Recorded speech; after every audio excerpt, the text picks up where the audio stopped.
La diffusion vient de démarrer. Tous les participants sont en mode écoute seul. Bonjour et bonsoir, mesdames et messieurs, chers participants. Je suis Mohamed Chedli Jelassi, conseiller des services pré-départ du RED Canada. Donc, encore une fois, je vous remercie pour votre participation à ce webinaire sur comment réussir une réorientation professionnelle au Canada, qui va être animé par Madame Rose Handy, Madame Rose Katie Handy. Je m'excuse. Je vais rapidement vous la présenter, mais avant, je vais vous parler de la durée de ce webinaire. Donc, le webinaire est prévu se tenir pour une durée d'1 heure à partir de maintenant, incluant la période de questions. Pour pouvoir poser des questions, vous aurez la possibilité donc de saisir et taper dans la boîte qui se situe juste en bas de votre nom respectif, dont la zone de questions est tout au long du webinaire, bien sûr.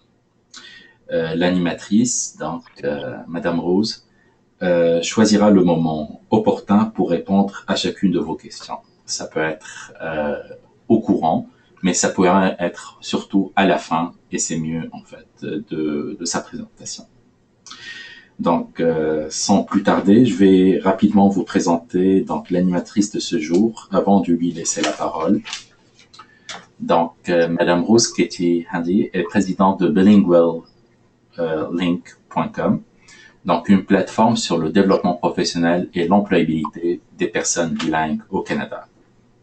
Elle est connue pour ses multiples activités pour l'avancement des immigrants dans leur carrière de choix pour les formations et par les formations, les publications et les événements spéciaux. Sans plus tarder, je vais passer la parole à Rose. Je te passe la parole, Rose, et je te remercie beaucoup pour ta présentation déjà, dès le départ. Ben, ça me fait plaisir d'être là. Bonjour ou bonsoir tout le monde. D'abord, je voudrais vous féliciter d'avoir pris la décision de venir au Canada. Et je peux vous garantir que vous avez fait un excellent choix parce que le Canada, c'est vraiment un très, très beau pays et un très bon pays. Un pays qui offre beaucoup d'opportunités et beaucoup de possibilités. Et je dis souvent que le rêve américain dont on parle, c'est au Canada qu'on le vit. Donc, on a hâte, si vous n'êtes pas encore ici, on a hâte de vous accueillir ici et de vous voir réussir dans vos carrières et dans vos choix professionnels. Alors, aujourd'hui, on va parler de la réorientation de carrière, précisément le transfert de ses compétences dans un domaine connexe. Quand vous arrivez au Canada, il y a toujours plusieurs choix. Il y a plusieurs personnes, quand elles arrivent au Canada, ont la possibilité de rentrer immédiatement de retrouver les métiers ou les professions où ces personnes étaient en train d'évoluer avant d'arriver au Canada. Mais pour d'autres, il est souvent possible d'aller dans un autre domaine. C'est ça qu'on va voir et c'est de ça qu'on va parler. Alors, la plupart du temps, il y a plusieurs raisons pour lesquelles le changement s'opère.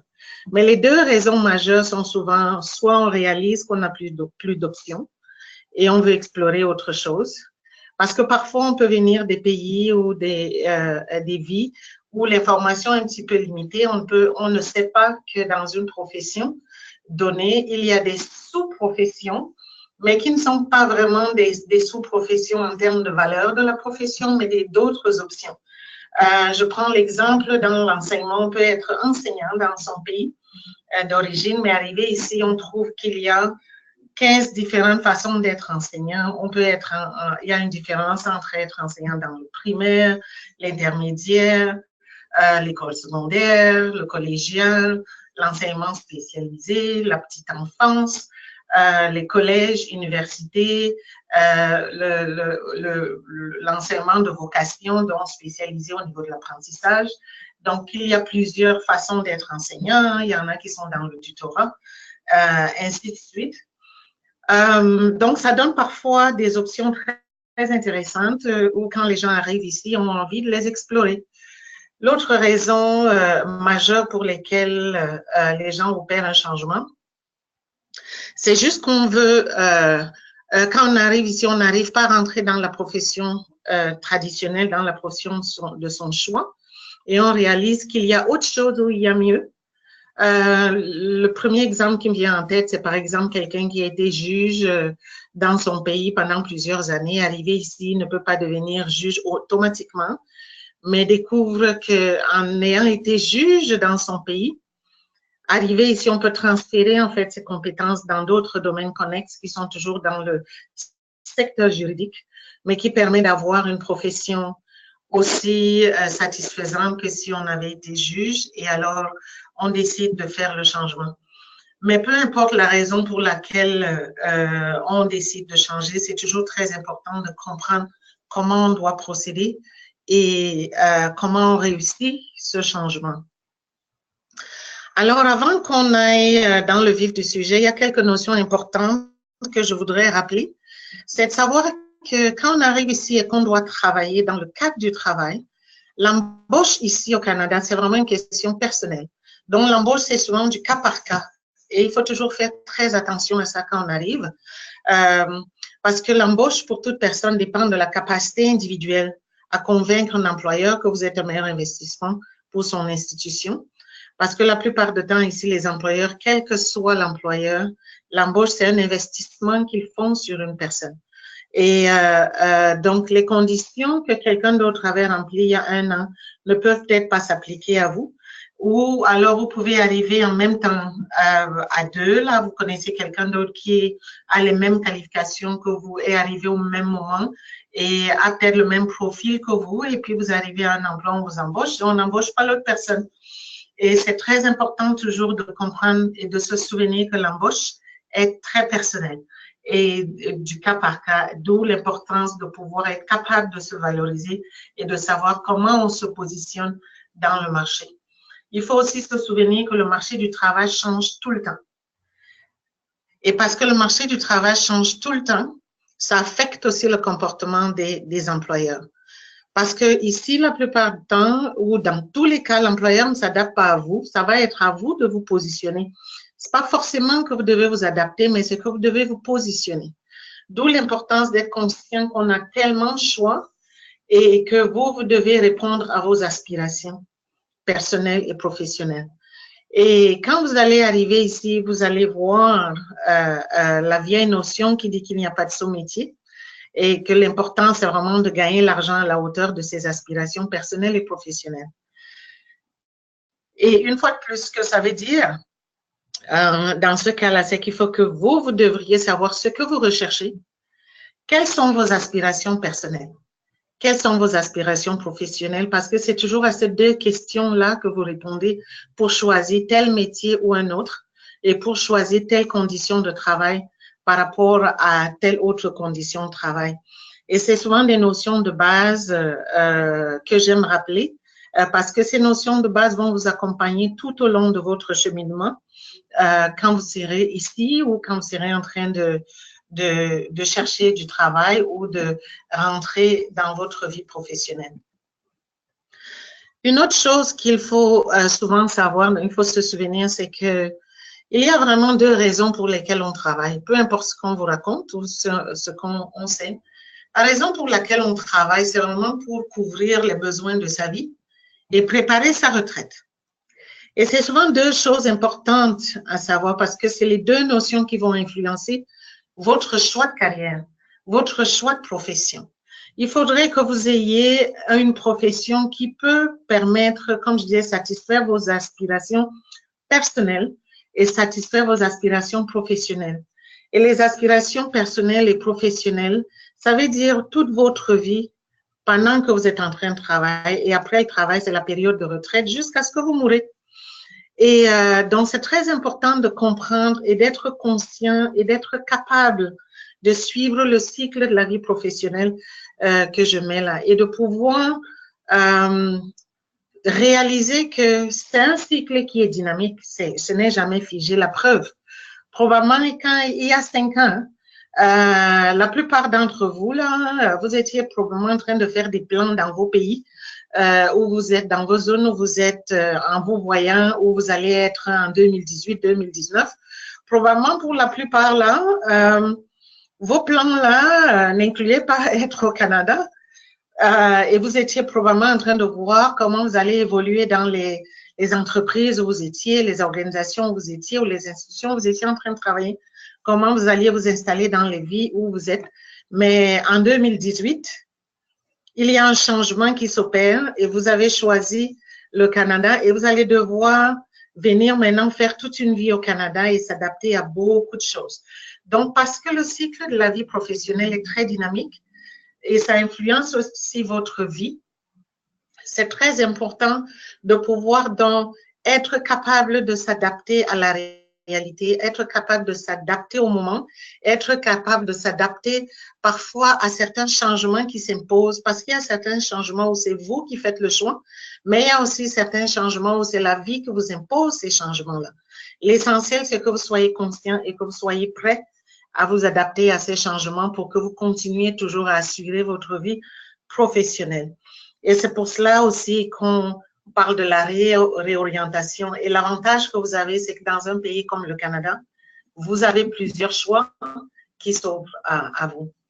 Quand on est maintenant dans la situation de réorientation professionnelle, on a souvent trois options, comme trois scénarios possibles. Vous pouvez trouver du travail immédiatement, ou alors vous allez transférer vos habiletés et compétences dans un secteur ou un métier connexe, ou vous allez retourner aux études pendant que vous cherchez à acquérir d'autres compétences pour une meilleure carrière. Ce que ça veut dire précisément, c'est que quand vous arrivez ici, vous pouvez décider d'aller trouver du travail immédiatement, ou vous ne pouvez pas trouver du travail immédiatement, mais vous voulez travailler dans un secteur précis que vous avez choisi. Et vous voyez que les habiletés que vous avez, peut-être vous pouvez les appliquer dans un autre domaine. Il y a eu des cas des personnes, je reviens dans le cas de l'enseignement, par exemple, où quelqu'un arrive ici et puis était peut-être enseignant au niveau secondaire, mais arrive ici et réalise que c'est peut-être plus intéressant d'enseigner au niveau primaire. Et c'est très important d'aller, de pouvoir comprendre comment on peut transférer les habiletés. Qu'est-ce que ça va demander? C'est quoi la différence entre enseigner dans le secondaire et enseigner au niveau du primaire ici au Canada? Et donc de comprendre tout ce que ça exige et de voir si on a les habiletés nécessaires à ce moment-là. Sinon, est-ce qu'on a besoin de retourner aux études?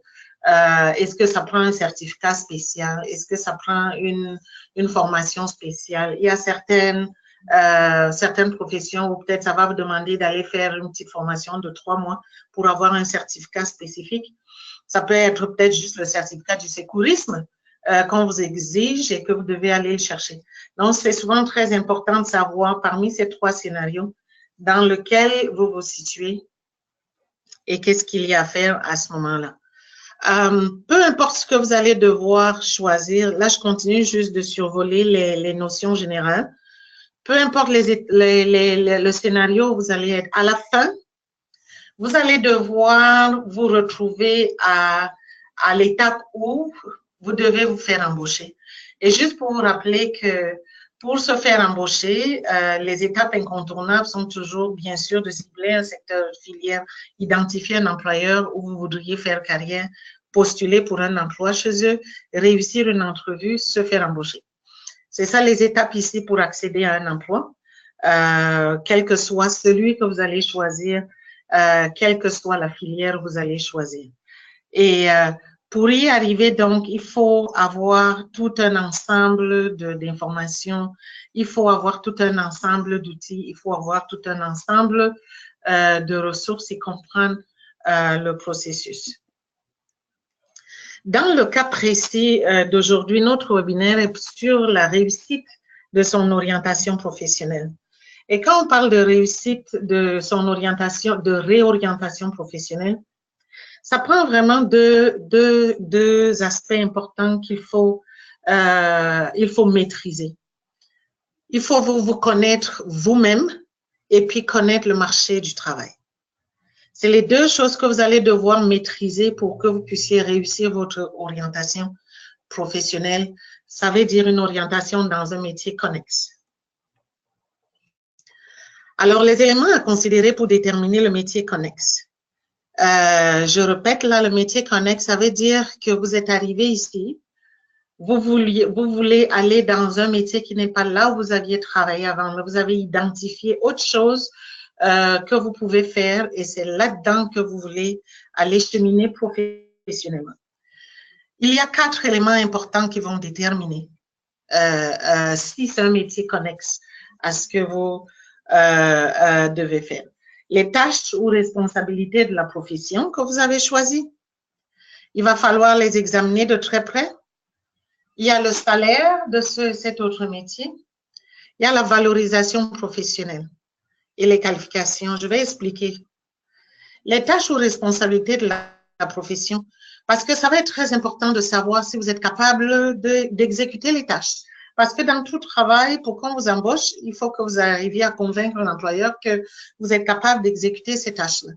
Et c'est pas seulement à vous d'aller le dire à l'entrevue, mais vous-même, vous devez être conscient parce qu'on ne veut pas que vous alliez à un emploi et puis le lendemain, vous n'êtes pas à la hauteur et que vous êtes renvoyé de votre emploi, mais que vous-même, il faut que vous soyez sûr que c'est un emploi aussi, vous allez là, vous allez avoir votre accomplissement professionnel. Donc, c'est vous seul qui savez votre expérience, c'est vous seul qui savez vos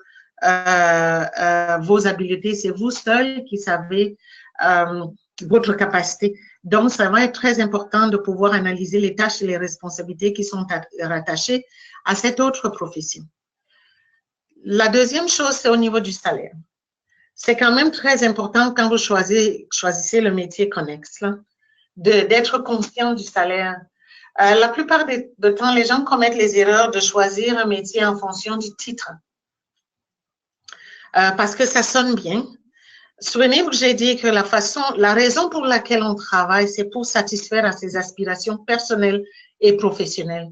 Vous ne voulez pas choisir un métier que vous n'êtes pas capable de subvenir à vos besoins. Vous ne voulez pas choisir un métier parce que ça sonne bien, mais en fait, ça ne vous permet pas de pouvoir vivre et vous épanouir personnellement et professionnellement. D'où l'importance d'être conscient avant de s'engager dans une profession. Quel est le salaire? Est-ce que ce salaire-là est moins que ce que j'avais avant ou moins que le métier que je connais? Parce que vous voulez quand même que si vous choisissez un métier, que ce soit égal ou supérieur à ce que vous méritez.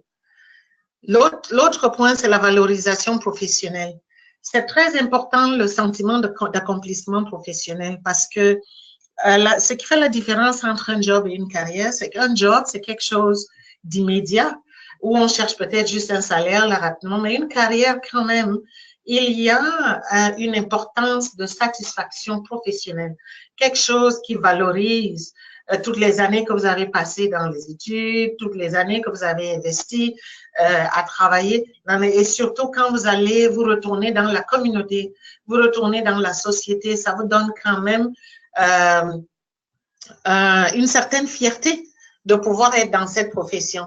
Et c'est souvent très important de pouvoir choisir un métier qui va vous donner cette même fierté-là. Parce qu'on ne veut pas que vous choisissiez une profession où chaque fois que vous rentrez chez vous, vous êtes déprimé. Chaque fois que vous rentrez chez vous, vous êtes en train de poser des questions. Mais pourquoi j'ai choisi ce métier, ainsi de suite. Ainsi de suite. Donc, c'est très important de s'assurer que le métier que vous choisissez va vous donner la même valorisation professionnelle.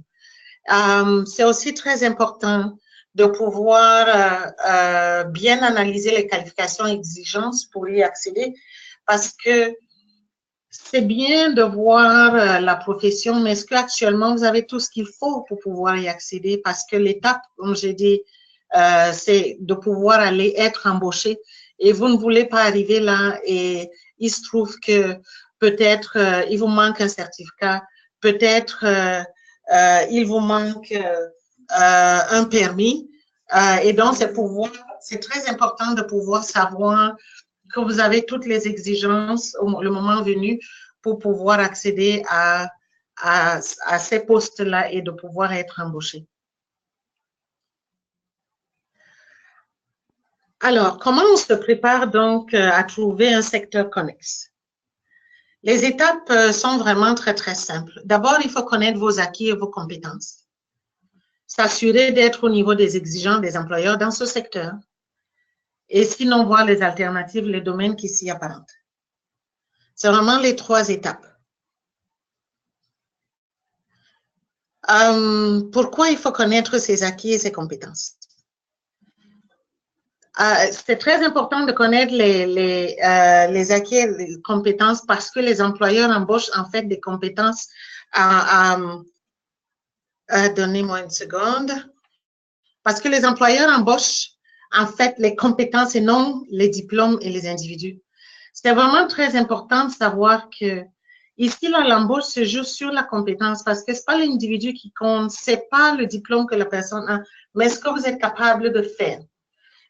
C'est toujours la question à laquelle vous allez répondre quand un employeur veut vous embaucher. Est-ce que vous êtes capable de faire les tâches? Est-ce que vous êtes capable de faire le travail? Parce que comme j'ai mentionné, l'embauche, c'est un investissement. Un employeur investit sur vous pour la rentabilité de l'entreprise, pour la rentabilité de l'organisation, pour le plan d'opération de l'organisation. Donc, c'est très important d'être sûr que vous avez les compétences nécessaires qui sont recherchées. Parce que, pardon, quand vous êtes en train de choisir un autre métier, vous avez vraiment le temps et on veut que vous vous donniez le temps de bien choisir et de choisir quelque chose où vous allez pouvoir valoriser une compétence nécessaire. Alors, qu'est-ce que la compétence pour un employeur ici? La compétence pour un employeur, c'est la maîtrise d'un savoir, la capacité à reproduire la maîtrise de ce savoir, la capacité à faire évoluer la maîtrise de ce savoir et la capacité à transférer la maîtrise de ce savoir. C'est très important de comprendre ces notions-là parce que quand je dis qu'un employeur est en train d'investir sur vous, ils n'investissent pas seulement pour un temps. Chaque employeur, quand il est en train de vous embaucher, ils ont toujours l'espoir que vous allez rester dans la boîte pendant longtemps. Quand c'est une embauche éphémère, généralement, ils vous disent. Quand c'est une embauche, pardon, pour un an à durée déterminée, ils vous disent que c'est un contrat d'1 an ou c'est un contrat de 6 mois ou c'est juste un poste pour l'instant pour voir. Mais généralement, quand ils sont en train de vous embaucher, ils ont toujours l'espoir que vous allez rester avec eux pendant longtemps. Et ça voudrait aussi dire que vous allez grandir avec l'entreprise, d'où la notion de faire carrière à l'intérieur d'une organisation, à l'intérieur d'une institution ou à l'intérieur d'une compagnie. Donc, ces 4 notions qui accompagnent une compétence, c'est tout au long de votre carrière. La maîtrise du savoir, c'est ça qui va vous permettre de pouvoir être embauché à l'entrevue. La capacité à reproduire la maîtrise de ce savoir-là, c'est ça qui va vous permettre de travailler tous les jours. Parce que c'est très bien de pouvoir le dire à l'entrevue, mais c'est très important de pouvoir vraiment le démontrer quand vous allez être embauché. La capacité à faire évoluer la maîtrise de ce savoir, c'est ça qui va vous permettre de vous adapter aux changements à l'intérieur de l'entreprise. Et les changements s'opèrent à plusieurs niveaux. Les changements s'opèrent peut-être parce qu'on voit aujourd'hui, il y a des fusions d'entreprises où on a changé, comme j'ai dit tout à l'heure, que le marché change tout le temps. Et les employeurs s'adaptent aussi aux changements. Et donc, vous aussi, vous allez être capable de vous adapter à ces changements. Ça peut être que c'est votre poste qui doit changer et on voit que vous êtes capable de vous adapter. Changement de poste, ça peut être de département, mais ça peut aussi être la promotion. Et la capacité à transférer la maîtrise de ce savoir, c'est exactement ça. Quand on vous donne une promotion, maintenant, il y a peut-être des gens qui sont en dessous de vous, ou bien parfois, c'est que vous êtes ancien et que vous allez pouvoir être en mesure d'encadrer d'autres personnes. Donc, généralement, on essaie de voir dans le cadre professionnel que c'est une personne qui a ces habiletés, qui a cette capacité-là. Et souvent, sans s'en rendre compte, c'est souvent cette petite chose qu'on mesure quand vous êtes dans une entrevue, on ne vous fait pas l'entrevue seulement pour maintenant, mais on regarde aussi dans 2 mois, dans 6 mois, dans 1 an. Et puis, si on doit vous faire avancer, est-ce que vous êtes la bonne personne? Et d'où l'importance de pouvoir comprendre ces notions. Là. Je passe rapidement sur les notions de compétences que j'ai mis. Là, vous pourrez demander cette présentation à R&D Canada. Mais sinon, les 8 compétences les plus importantes que les employeurs recherchent sont souvent la capacité de communiquer, la volonté d'apprendre, initiative et persévérance, raisonnement analytique, sens des responsabilités, capacité d'adaptation, souci des clients, travail d'équipe et coopération. Il y a une longue liste des compétences, mais dans le quotidien du travail, ça se regroupe un petit peu dans ces 8 catégories. À l'intérieur, il y a des sous-catégories au niveau des compétences. Maintenant, au niveau des attributs personnels recherchés par les employeurs, il y a bien sûr la personnalité, qui est l'ensemble des traits physiques et moraux pour lesquels une personne est différente des autres. Le comportement au travail, le talent, le leadership et la compétence, bien sûr. Et en règle générale, tout cela est affecté ou influencé par la personnalité, l'environnement personnel, vos motivations personnelles, les situations vécues, notre rôle, l'objectif poursuivi, le contexte de l'action, le relationnel avec les collègues et dirigeants, la culture. Et tout ça, ça n'a aucune importance que vous ayez été formé à l'étranger, vous ayez été formé au Canada, que vous ayez eu votre première expérience professionnelle à l'étranger ou c'est ici au Canada que vous avez vos premières expériences professionnelles. Ces règles-là, généralement, s'appliquent à tout le monde et que vous allez devoir être conscient de ces règles-là au moment où vous êtes en train de postuler pour n'importe quel emploi. Alors, ça, c'est juste en règle générale.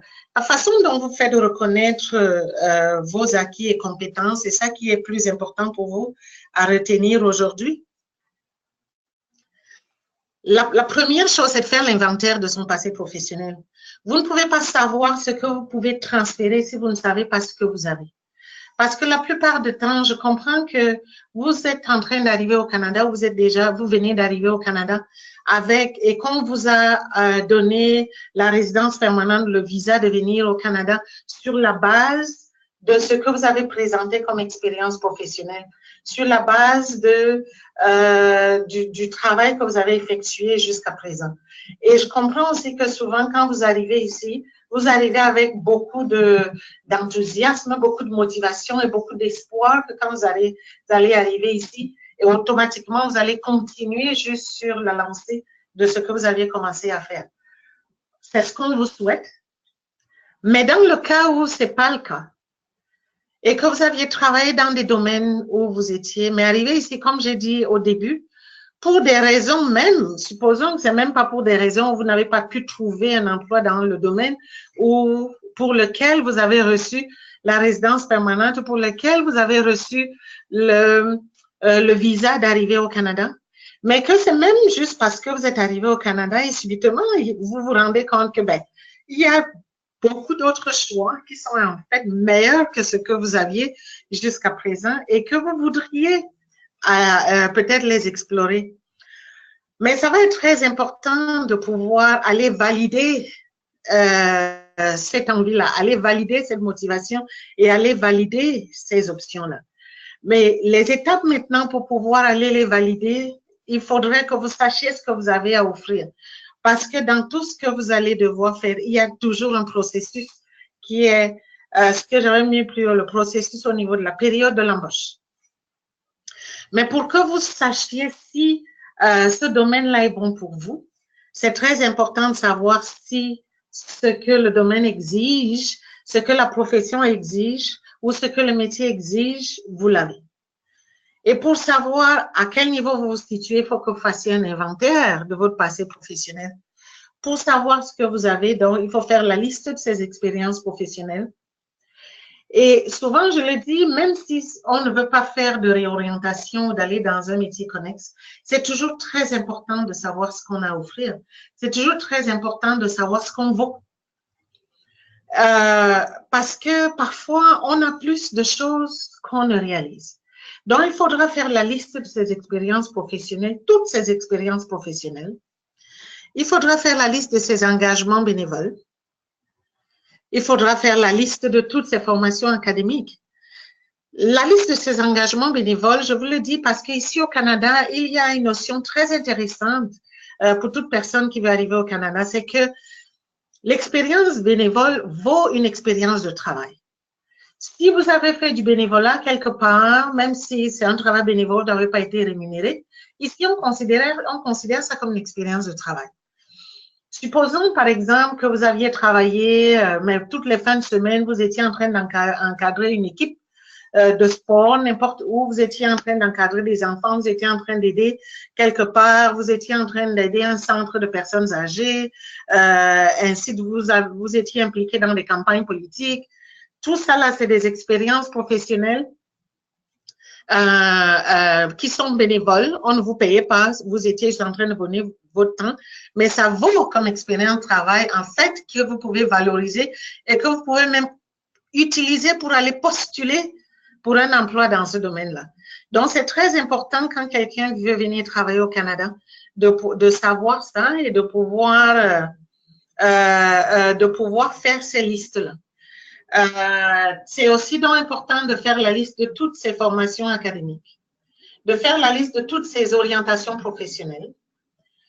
Comme je dis, on ne réalise jamais combien c'est très important de l'expérience qu'on a eu pendant qu'on travaillait quelque part. On vous a donné peut-être une formation pour le sécurisme. Et qu'à ce moment-là, on pensait que c'est juste pour peut-être là où vous étiez, mais subitement arrivé ici, là, cette formation-là devient un critère important pour pouvoir travailler quelque part. Et du coup, là, cette orientation professionnelle, là, ça vous aide. Alors, on ne réalise jamais à quel point c'est très important. Là, vous étiez peut-être, on vous a donné une orientation professionnelle pour peut-être travailler dans un contexte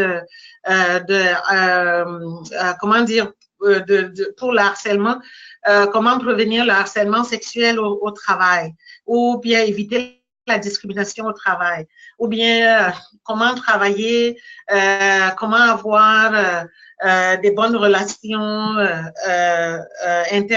interpersonnelles, ainsi de suite. C'est toujours très important de faire la liste de toutes ces orientations professionnelles et parce qu'on ne sait jamais comment ça peut être utile. C'est aussi très important de faire la liste de toute autre éducation obtenue, la liste des reconnaissances obtenues. Ces certificats qu'on vous donne ici et là, ces reconnaissances qu'on vous a données ici et là, c'est très important d'avoir tout cet inventaire, là. Vous allez voir quand vous allez commencer à explorer les autres carrières et que vous allez lire qu'est-ce qui fait la différence entre, comme j'ai mentionné tout à l'heure, l'expérience d'un enseignant. Qu'est-ce qui fait la différence entre un enseignant du primaire ou un enseignant de l'école secondaire? Qu'est-ce qui fait la différence entre, par exemple, dans la comptabilité, qu'est-ce qui fait la différence entre un compte à recevoir et puis un compte à payer? Qu'est-ce qui fait la différence entre quelqu'un qui fait les taxes et un comptable? Parce que parfois, on peut être dans son pays et puis on s'occupe juste des comptes dans une entreprise. Et dans son pays, on est appelé comptable. Et puis on arrive ici au Canada, on vous dit que non, s'il vous plaît, pour être comptable, ça prend toute une certification, ça prend toutes sortes de choses. Et donc c'est très important de pouvoir savoir la différence entre ces dénominations et ces professions.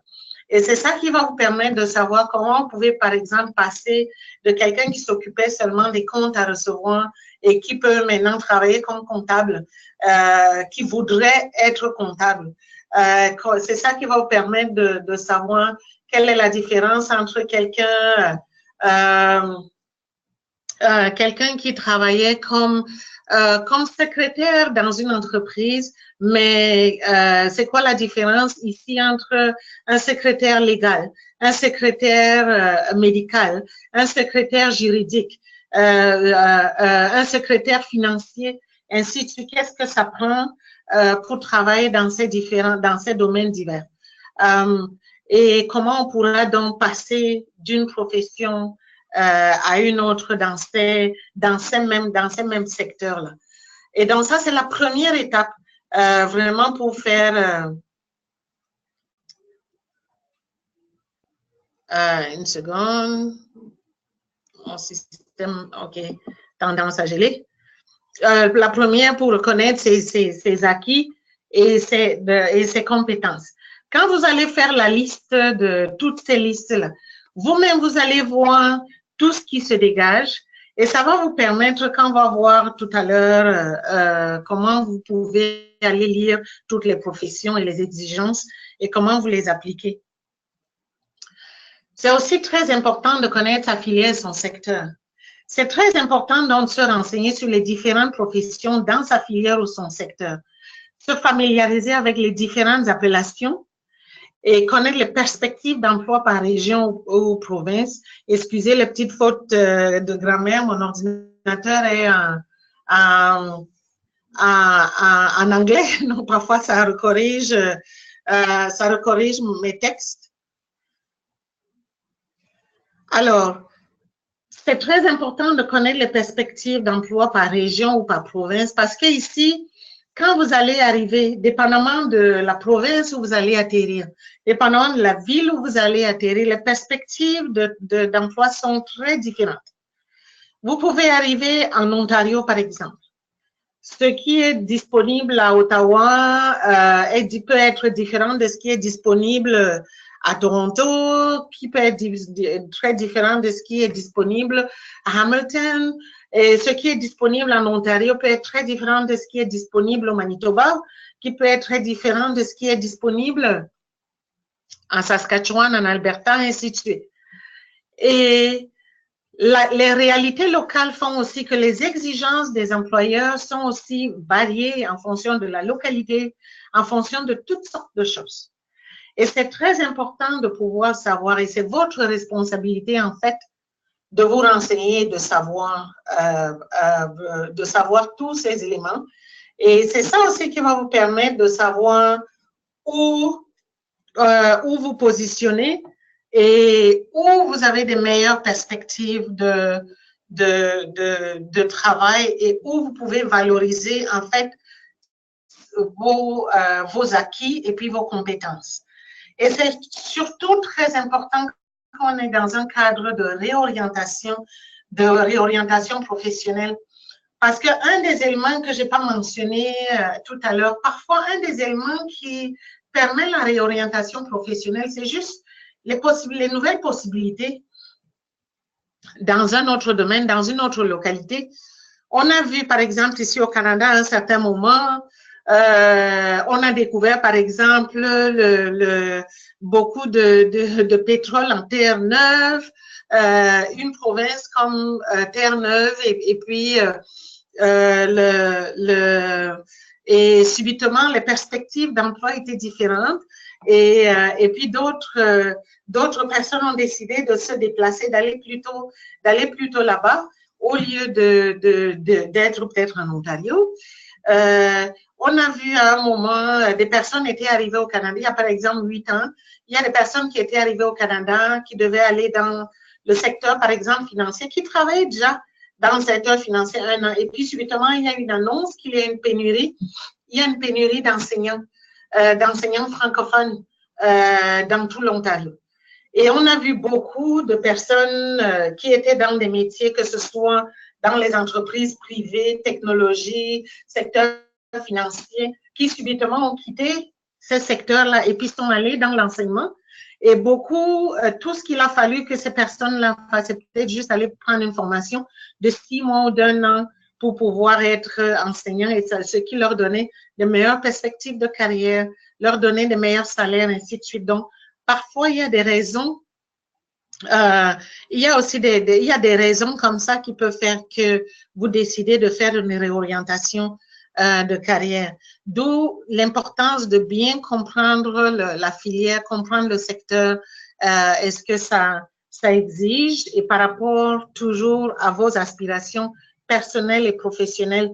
Le cas que j'étais en train de citer, des gens qui ont quitté les secteurs technologiques, les gens qui ont quitté les secteurs secteur financier pour se réorienter dans l'enseignement parce qu'ils ont juste trouvé que, ben, au lieu d'avoir dans le secteur financier, par exemple, même si on était directeur d'une branche avec 65 000 $ par année, à étant enseignant, on pouvait avoir 75 000, 80 000 par année, 80 000 $ par année, avoir 2 mois de vacances pendant l'été, ainsi de suite. Et puis, d'autres qui étaient dans des familles préféraient aller dans ces métiers-là. Et d'où l'importance de pouvoir bien maîtriser la filière ou le secteur et de voir si ça correspond à ses aspirations personnelles. Et bien sûr, le moment venu, vous allez devoir vous présenter aux employeurs. Mais là, je ne reviens pas là-dessus. La ressource importante que vous pouvez utiliser, c'est guichetemploi.gc.ca.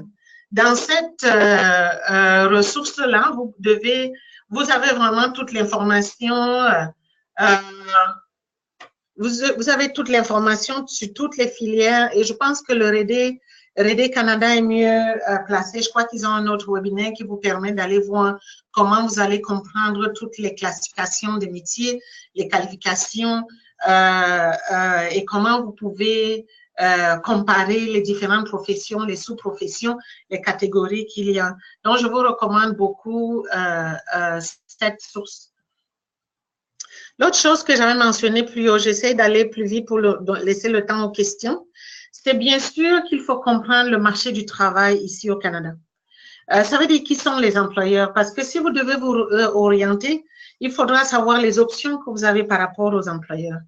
Ici au Canada, il y a vraiment 3 catégories. Il y a le secteur public, comme partout dans le monde. Il y a le secteur public, le secteur privé, le secteur à but non lucratif. Mais dans le cadre du Canada, que veut dire le secteur public, par exemple? Dans le secteur public, vous avez le gouvernement fédéral. D'abord, le gouvernement provincial et le gouvernement municipal. Dans le gouvernement fédéral, vous avez les ministères, les agences gouvernementales de la couronne. Et ce que vous devez savoir avec tout ce secteur-là, c'est que la majeure partie du recrutement est gérée par la Commission de la fonction publique et certaines agences font leur propre recrutement, comme les Forces armées canadiennes, Post Canada, la police fédérale, le Parlement du Canada, les services correctionnels. Et pour travailler au gouvernement fédéral, il faut avoir la citoyenneté canadienne. Il y a parfois les restrictions de distance, donc parfois un poste peut être disponible à Toronto, par exemple, et qui ont dit que quelqu'un qui habite une banlieue de Toronto ne peut pas appliquer pour des raisons d'exigence du poste. Le bilinguisme est souvent un atout et pas toujours une obligation. Et il y a bien sûr les bonnes perspectives d'avancement. Il y a plusieurs contrats. Ça veut dire que les gens parfois sont en contrat mais renouvelables. Au niveau du gouvernement provincial, c'est souvent la plupart des ministères et leurs agences. Parce qu'ici, il y a les ministères, mais il y a aussi les agences gouvernementales. Et ces agences et ministères font leur propre promotion et leur propre recrutement. Mais il y a toujours le site du gouvernement provincial, tous les postes sont annoncés dans ce site-là. Ici, pour travailler au gouvernement provincial, la résidence permanente est suffisante. On n'a pas toujours exigence, il n'y a pas toujours une exigence de la citoyenneté canadienne, sauf que parfois, quand il y a 2 candidats qui arrivent à la fin du poste et puis un candidat a la résidence permanente, l'autre a la citoyenneté canadienne, parfois ils ont tendance à privilégier la personne avec la citoyenneté canadienne. Mais quand on a la résidence permanente, on peut appliquer aussi au gouvernement. Et il y a plein de personnes qui sont des des nouveaux arrivants d'ailleurs, des gens qui sont ici depuis moins d'1 an, qui ont pu avoir du travail au gouvernement provincial. Souvent, il y a parce que pour des raisons de conjoncture, l'embauche était un petit peu gelée à un moment. Donc, la plupart, c'est des contrats renouvelables. Et le bilinguisme ici, bien sûr, est un atout. Et il y a des postes qui sont directement désignés bilingues. Ici, il y a le gouvernement municipal qui fait son propre recrutement. Donc, chaque municipalité est toute une structure et qui ont aussi leur propre poste. Et vous pouvez aller sur leur site Internet et pouvoir postuler aux offres d'emploi qui sont là. Quelqu'un qui a la citoyenneté canadienne, la résidence permanente peut appliquer, peut travailler. Donc, même si vous n'avez pas encore la citoyenneté canadienne, vous pouvez travailler au gouvernement municipal sans problème. Il y a aussi ici les régions qui ont aussi des entités, qui sont des entités qui font leur propre recrutement. À Toronto, Toronto est toute une région. Mais ici, là, moi, au moment où je vous parle, je suis par exemple dans la région de Peel, qui a 3 municipalités différentes, mais qui sont regroupées dans une région. Les régions ont leur propre structure et gèrent d'autres choses qui ne sont pas au niveau de la municipalité, donc ont aussi beaucoup de postes à combler, ce qui vous offre beaucoup de possibilités d'emploi si vous voulez travailler dans le secteur public. Alors, l'autre employeur, c'est le secteur privé, bien sûr. Et le secteur privé, c'est comme son nom l'indique, c'est vraiment le secteur privé, donc toute la panoplie des employeurs, des compagnies qui existent, qui sont dans le secteur privé. Il y a un aspect qui est important, qui peut être très intéressant pour les immigrants, c'est les entreprises qui offrent l'équité d'emploi, parce que généralement, c'est des entreprises qui doivent remplir un quota très important des femmes, des minorités visibles, les handicapés et les personnes autochtones. Donc, si vous tombez dans une de ces catégories, ça augmente vos chances d'être embauché dans ces secteurs, dans ces entreprises-là. Le dernier secteur qui est non négligeable, c'est le secteur à but non lucratif. Je le dis souvent parce que c'est un secteur très important qui est souvent très mal compris des immigrants. Quand vous êtes immigrant, il ne faudra jamais hésiter à travailler dans le secteur à but non lucratif parce que c'est un secteur qui est souvent extrêmement sensible aux immigrants, en fait, qui accepte les immigrants là où peut-être le secteur privé va être plus exigeant. Et donc, il faudrait que vous renseigniez beaucoup sur le secteur à but non lucratif. C'est les secteurs qui sont dans les arts et cultures, sport, éducation, santé, services sociaux, les hôpitaux, par exemple, ça c'est le secteur à but non lucratif, contrairement à ce qu'on croit. Il y a, bien sûr, il y a les cours, il y a beaucoup les ONG, comme les UNESCO, les UNICEF et d'autres grosses ONG qui existent. Alors, ça, c'est les secteurs, les 3 niveaux où vous pouvez travailler au niveau de Canada. Mais ce qu'il faut comprendre, c'est que dans chacun de ces secteurs publics, privés ou à but non lucratif, tous les postes que vous pouvez imaginer sont disponibles. Toutes les professions que vous pouvez imaginer sont disponibles parce que même au niveau les services sociaux, par exemple, au niveau de la santé, il y a les centres de santé communautaires. Dans les centres de santé communautaires, on embauche des médecins, des infirmiers, des travailleurs sociaux, dont les travailleurs sociaux et pour l'éducation, tous les conseils scolaires sont les secteurs à but non lucratif. Qui embauchent donc les enseignants, les directeurs d'école, ainsi de suite. Même dans les services financiers, il y a des coopératives, il y a des centres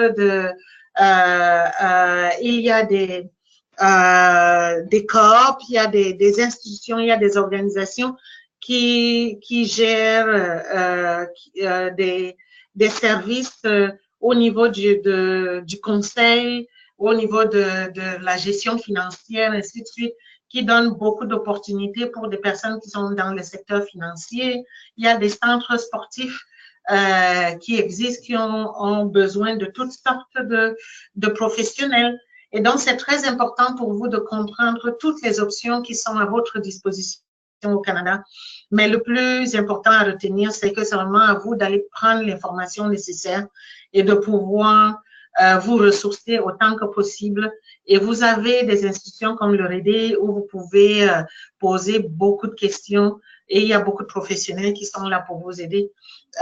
Donc, c'est ce que je pouvais partager avec vous aujourd'hui. Je veux garder les 10 dernières minutes qui restent pour les questions.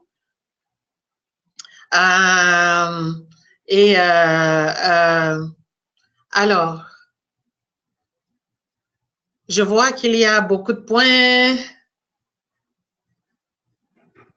qui sont là. Alors, qu'est-ce que j'ai?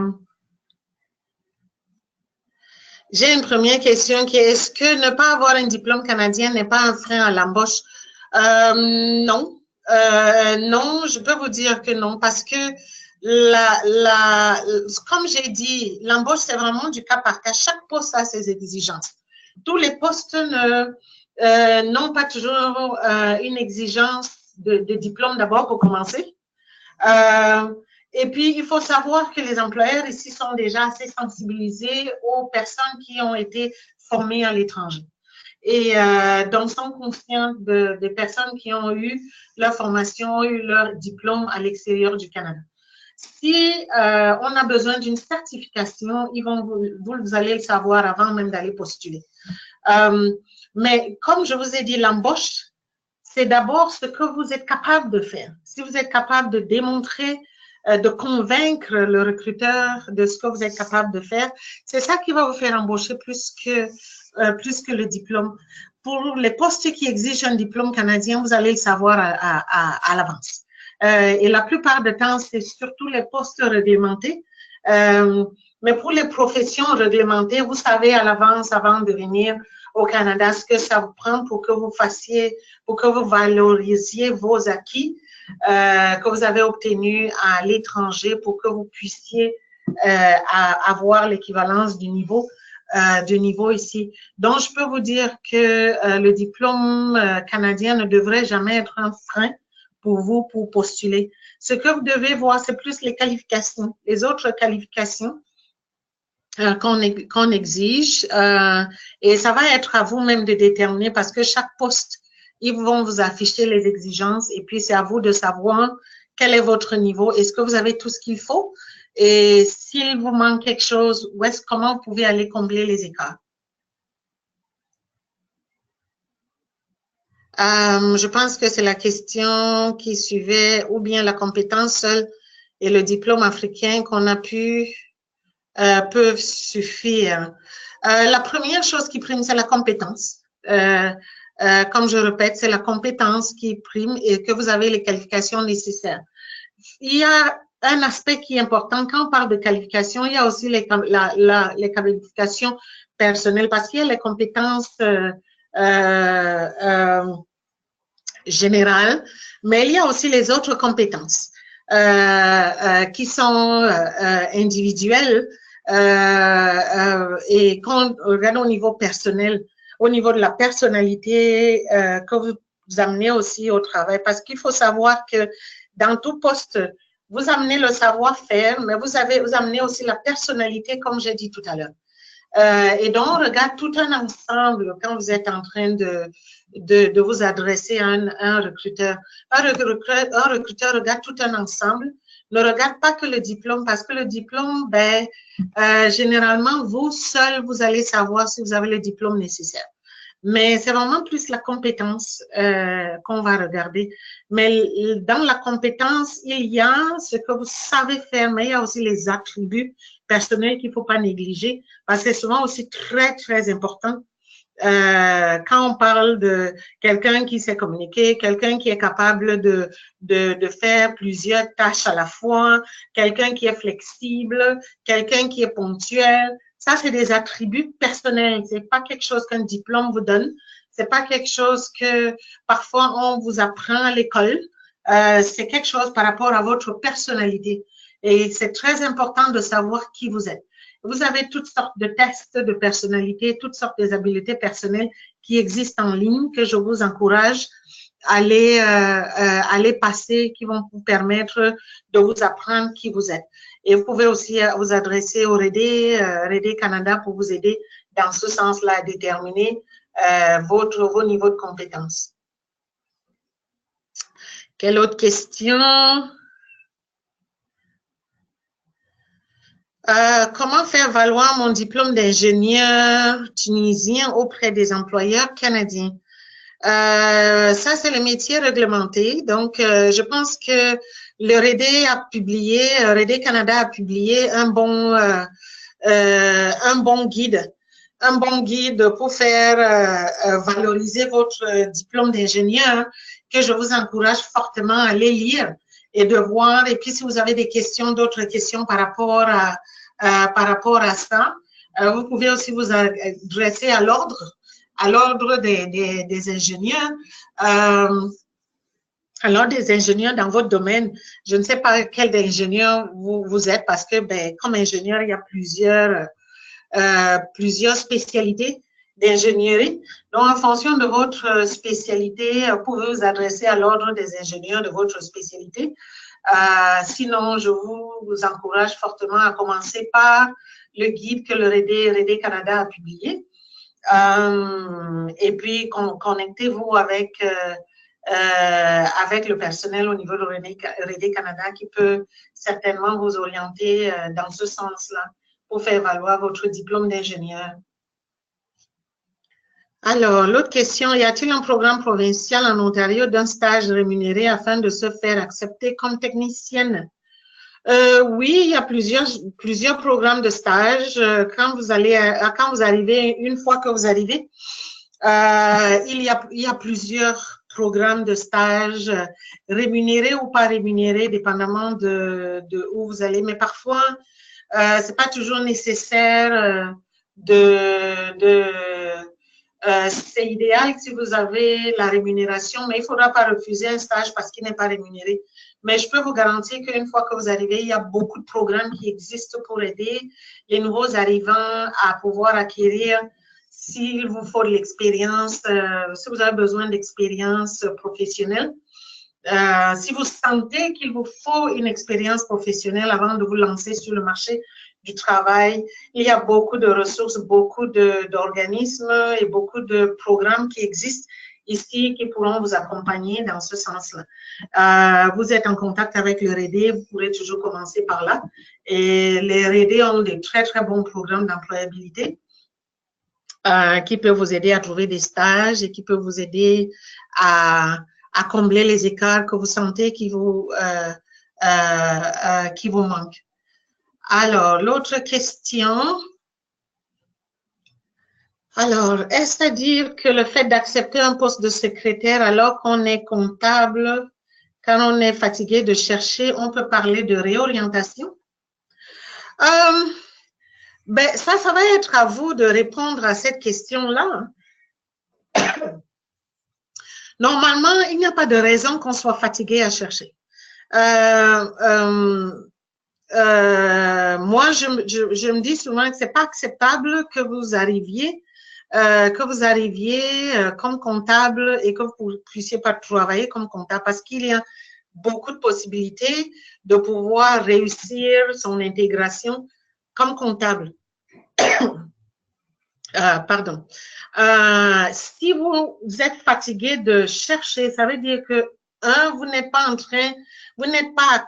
accompagné par peut-être le bon organisme, vous n'avez pas eu la bonne orientation.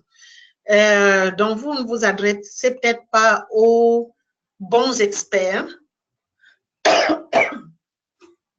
Pardon, c'est très important quand vous arrivez ici de pouvoir vous adresser aux bonnes sources, d'aller chercher l'information à une source experte pour vous assurer que vous ne perdez pas le temps. Parce que parfois, ça peut arriver à beaucoup de perdre beaucoup de temps. C'est pas nécessaire que vous cherchiez seul. Et puis, c'est même pas, il n'y a pas de raison que vous ayez à chercher seul. parce qu'il y a beaucoup de ressources et les gouvernements ici investissent énormément dans les ressources pour accompagner les nouveaux arrivants, pour accompagner surtout des personnes comme vous. On vous a donné le visa pour venir au Canada et on veut que quand vous arriviez ici, que vous ne perdiez pas le temps et que vous puissiez intégrer le marché du travail très rapidement. Donc, quand vous arrivez ici, il ne faut pas contourner, les ressources parce que parfois les gens commettent cette erreur-là. Arriver ici, là, au lieu par exemple, avant d'arriver, vous étiez en train de parler à R&D Canada. Et quand vous arrivez ici, vous ne parlez plus à R&D Canada, vous allez parler aux gens, peut-être quelqu'un est du même pays que vous, ou bien vous avez de la famille ici, c'est à ces gens-là que vous vous mettez à parler. Je vous ai dit au début que l'embauche, c'est très personnel. Le marché du travail change tout le temps et les employeurs doivent aussi s'adapter. Et ce qui veut dire que les institutions, les organisations qui sont là avec les ressources, les organisations travaillent à se mettre à jour tout le temps sur les changements du marché du travail.